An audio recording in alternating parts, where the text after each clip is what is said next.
Olá a todos, sejam bem-vindos a mais um Espaço Chá de Beleza Afro. Hoje converso com um dos rostos mais conhecidos da diáspora africana em Portugal.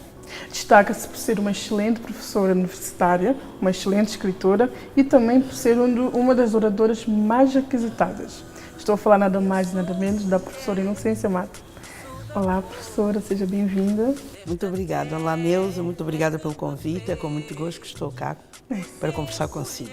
Obrigada a nós. É uma professora universitária na Universidade de Letras e os últimos 4 anos esteve na Universidade de Macau. No entanto, como está nesta posição de poder enquanto mulher negra?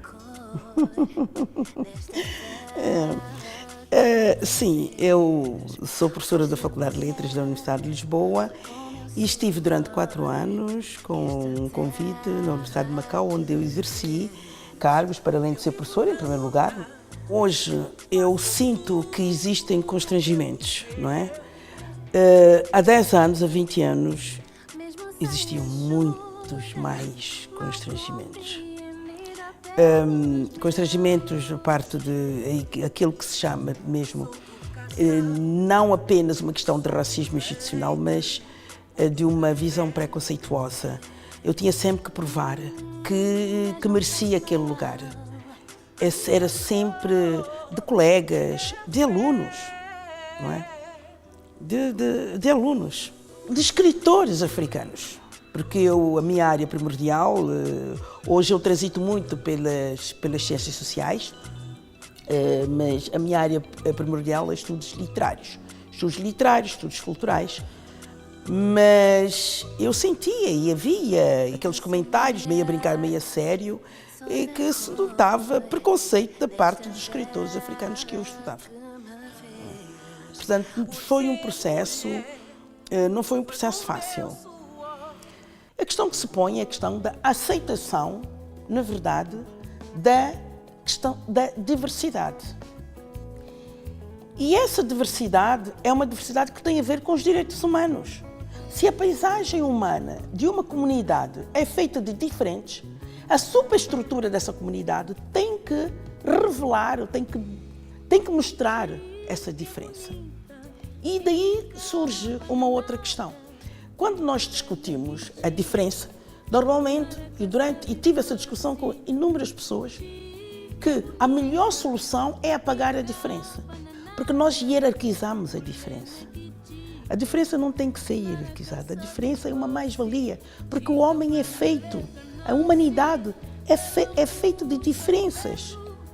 E isto tem a ver com a forma como nós educamos as crianças. Nós educamos as crianças para a semelhança, quando devíamos educar para a diferença. Nós temos que adotar uma pedagogia da diferença e não uma pedagogia da semelhança. E isso acontece nas escolas, quando as crianças têm atitudes de que não são habituais a ter, de chamar os pais. Exatamente. A diferença faz parte da condição humana. E então é interessante que quando uma comunidade, quando a paisagem humana é feita de diferenças, é bom estar lá essa diferença. E nós olhamos para a superestrutura, para os órgãos, para aquilo que é visível numa sociedade, nós não vemos não brancos. É óbvio, não é, que eu também tive essa discussão com amigos antirracistas que participam de uma luta antirracista, é que a resposta de António Costa à Assunção Cristas devia ser pedagógica. O homem devia estar farto. Porque nenhum primeiro-ministro se pergunta se condena ou se não condena atos de vandalismo. Por que ela o fez? Aí é que está. Por que ela o fez? Porque ela viu alguém que é diferente. Alguém mais escuro. É por isso que ele diz. Porque é por causa da cor da minha pele. Então, os pretos, que já se demonstrou que não foram os jovens da Jamaica, não é? E os jovens que estavam a fazer manifestação. Então, se eles andaram a fazer atos de vandalismo e tu és como eles, tu concordas ou não concordas? Que ela nunca teria feito essa pergunta a Pedro Passos Coelho. Portanto, a questão da diferença é a sua hierarquização. A questão da diferença é tomar a diferença como fautora de conflito.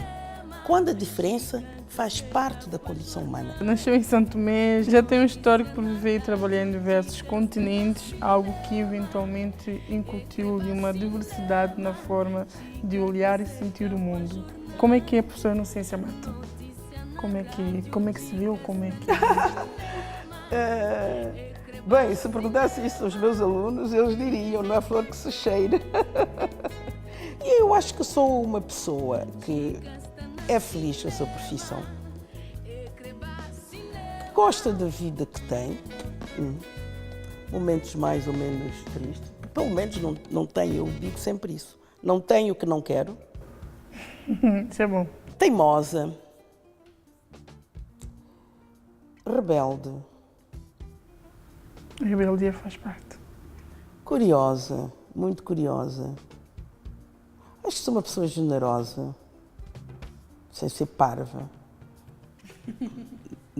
Sou impaciente, sou uma pessoa impaciente. Mas, sobretudo, acho que sou uma pessoa que gosta de viver. Atualmente fala-se muito sobre a emancipação das mulheres e o empoderamento feminino. Na sua ótica, como é que está a ser debatido e implementado este tema em África, em especial em São Tomé e Príncipe? A África é muito diversa.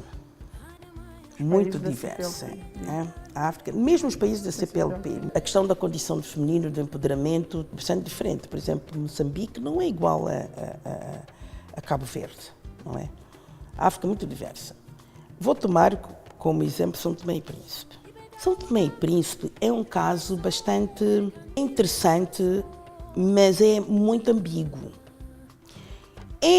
São Tomé e Príncipe é um país, e falando apenas na Segunda República, 2 primeiras ministras, governadora do banco, presidente do Supremo. E, no entanto, é um país em que, quando há um governante que tem uma afirmação machista, misógina, reacionária, como a mulher é para estar no cantinho da cama, ou ela quer ser presidente, mas devia ir cuidar do marido, não há indignação das mulheres. As mulheres não se indignam. Eu já não digo a sociedade, as mulheres não se indignam. Não é? Inclusive as mulheres do partido, desses dirigentes, eu aqui digo dirigentes porque eles são dirigentes partidários, não eram governantes ainda do país, as mulheres dos partidos desses políticos bateram palmas. É uma coisa, sinceramente, que eu fico... Eu lembro das coisas que aconteceram em Angola, em que houve um governante angolano que soube-se que tinha batido na mulher.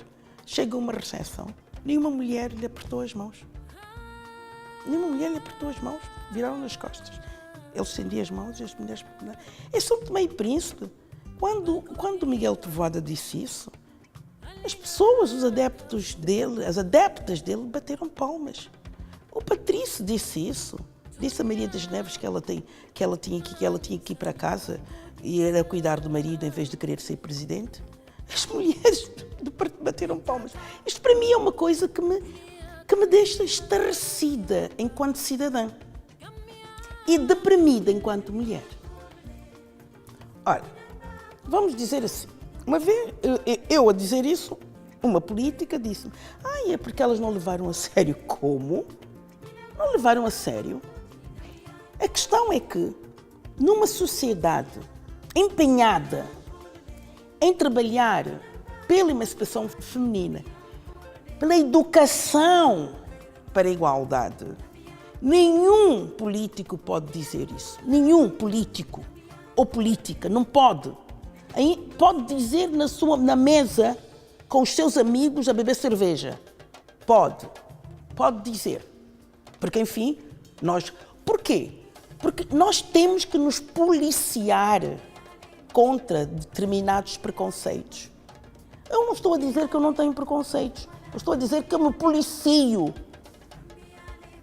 E não os verbalizo publicamente. Porquê? Porque eu tenho consciência de que são preconceitos. Eu tenho consciência de que são preconceitos. E eu penso que é isso que uma sociedade nós não vamos nunca conseguir que a questão da condição feminina se resolva, a questão da igualdade não pode ser uma questão das mulheres, tem que ser uma questão da sociedade. Uma vez um político, quando houve a questão da Casa Pia, aqui em Portugal, ao conversar com um político são-tomense, ele disse-me o seguinte: e com o fulano de tal, que era um dos acusados, foi pior, porque foi com rapazes. E se tivesse sido com raparigas, não sei. Portanto, são crianças, não é? A pedofilia com rapazes, para aquele político, é pior do que a pedofilia com raparigas. É esta sociedade em que nós vivemos.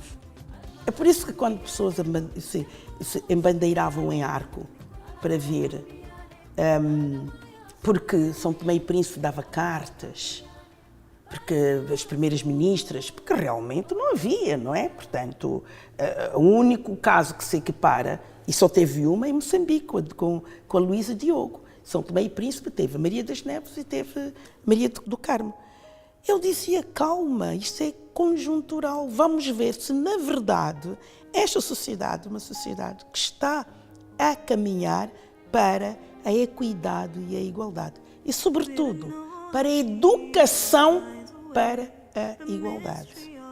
E eu penso que é preciso nós vermos a questão não ao nível das circunstâncias, mas ao nível daquilo que nós estamos a ensinar.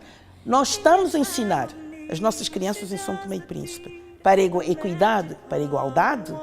Estamos em casa também. Ou nós estamos a continuar, que já no meu tempo não era assim, mas que eu sei que em muitos casos é, de mandar a irmã a fazer a cama do irmão. Mandar a irmã fazer a cama do irmão. De o companheiro chegar a casa às 5, ficar sentado a ver e à espera da companheira que chega às 7h30 para ir fazer o jantar. É isso que nós temos que ver. Não se existem 2 primeiras ministras ou 10 ministras.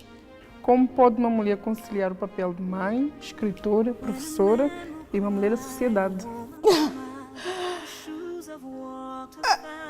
O dia tem só 24 horas. Alguma coisa há de ficar por fazer. Mas há 2 coisas que certamente não ficam por fazer. É os meus deveres como profissional e os meus deveres como mãe. Isso não fica por fazer. Agora, todo o resto eu vou ter que conciliar, não é? Tiro muito ao sono, é verdade. Porque eu tenho uma colega, por exemplo, que se não dorme 8 horas, ela não consegue simplesmente trabalhar. Não é? Então, eu tenho essa possibilidade de passar a semana de dormir 5 horas e recuperar, por exemplo, o fim de semana, em que durmo 9. Não é? Mas há muitas coisas a que eu não vou. Tenho que ter uma programação e eu acho que é isso que muitas vezes eu lidar muitas vezes com, enfim, com alguns amigos, não é? Eu, quando lhes digo que já sei o que vou fazer até dezembro em termos de agenda, não é? E que as pessoas não me podem convidar para viajar, vem fazer não sei o quê com 2 semanas de antecedência, ou mesmo com um mês, não posso. E muitas vezes pensam que está armada, presunçosa. Não posso porque eu tenho a minha agenda feita. Uma vez eu disse a uma amiga: tu não és super mulher. Nós não somos super mulheres. Quando alguma coisa há de ficar mal feita. Alguma coisa há de ficar mal feita. E normalmente a família é que paga, não é? Normalmente é a família que paga. Eu tento que não seja assim. Mas eu tenho consciência, fazendo no final, como se costuma dizer, no fim do dia, a família é que paga. Não é? Mas há algo que, na verdade, eu não aconselho ninguém a descurar, que é a profissão, porque é daí que vem o pão nosso de cada dia. Isso eu não descuro. E o resto, olha, vou gerindo, Neuza. Como é que vive a sua africanidade? Como é que eu vivo a minha africanidade? Ela é muito ideológica, porque eu tenho a consciência de muitas pertenças, grandes pertenças europeias, de que tenho orgulho. de que tenho orgulho. Não é? A minha africanidade é muito ideológica e ela é muito memorialística, no sentido em que ela tem muito a ver com as ressonâncias, os ecos dos mais velhos da minha família.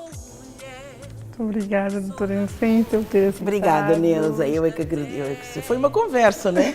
Sim, uma conversa assim, bastante interessante. E assim terminamos mais um Chá de Beleza Afro com a promessa de regressarmos com uma convidada excelente. Muito obrigada por assistir-nos e até a próxima.